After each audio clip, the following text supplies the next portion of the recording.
केशवपुर गांव में अधिकतर लोग खेती करने वाले ही थे।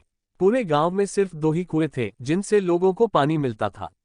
कुछ समय बाद गांव का एक कुआं पूरी तरह सूख गया।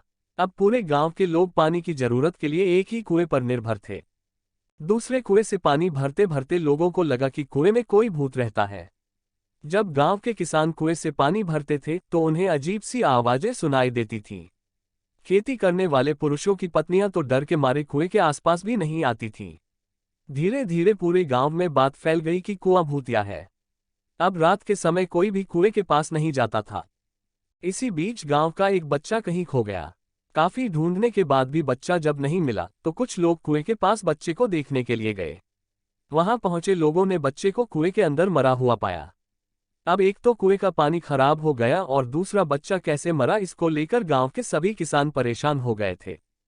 सबने एक दिन मिलकर नया कुआं खोदने की सोची। कुछ ही दिनों में कुआं सबने खोद लिया और उसमें पानी भी आने लगा। अब पूरे गांव के लोग नए कुएं से ही पानी भरते थे और भूतिया कुएं की तरफ जाना सबने बंद कर दिया था। बड़े लोग तो समझदार थे इसलिए कुएं के आसपास नहीं जाते थे, लेकिन बच्चे वहां अक्सर खेलने के लिए पहुंच जाते थे। एक दिन 4-5 बच्चे भूतिया कुएं के पास खेल रहे थे, तभी एक बच्चा कुएं में गिर गया। उसके चीखने की आवाज सुनकर पूरे गांव वाले दौड़ते हुए भूतिया कुएं के पास पहुंचे। उन्होंने कुएं के अंदर देखा तो बच्चा मरा हुआ दिखा। सबने उस बच्चे के साथ खेल रहे दूसरे बच्चों से पूछा आखिर क्या हुआ था। बच्चों ने कहा वो खेलते खेलते पानी को देखने गया और अचानक कुएं में गिर पड़ा। इस हादसे के बाद गांव वालों ने तुरंत एक तांत्रिक को जाकर कुएं के पास बुलाया। वहां पहुंचकर तांत्रिक ने बहुत सारे मंत्र पढ़े, जिसे सुनकर भूत सबके सामने आ गया। तांत्रिक ने अपनी विद्या का इस्तेमाल करके उस कुएं को छोड़कर जाने के लिए कहा। भूत ने तांत्रिक की बात को मानने से इनकार कर दिया। तांत्रिक ने पूछा तुम क्यों नहीं जाओगे? यहां आकर बच्चे मर रहे हैं इसलिए तुम्हें जाना ही होगा।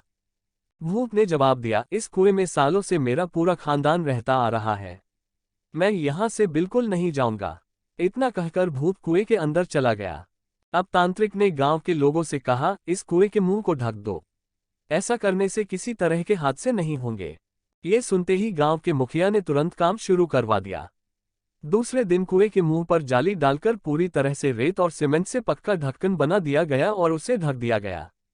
अब सारे गांव वाले खुशी खुशी रहने लगे। उस दिन के बाद से गांव में ऐसी किसी तरह की घटना नहीं हुई और भूतिया कुएं के डर से लोग मुक्त हो गए। दोस्तों, इस कहानी से यह सीख मिलती है कि किसी भी परेशानी में हार नहीं माननी चाहिए। किसी न किसी तरीके से उस परेशानी से बाहर निकला जा सकता है। दोस्तों, ऐसी इंटरेस्टिंग कहानी सुनने के लिए हमारे YouTube channel RN The Rock entertainment को लाइक एंड सब्सक्राइब करें। धन्यवाद।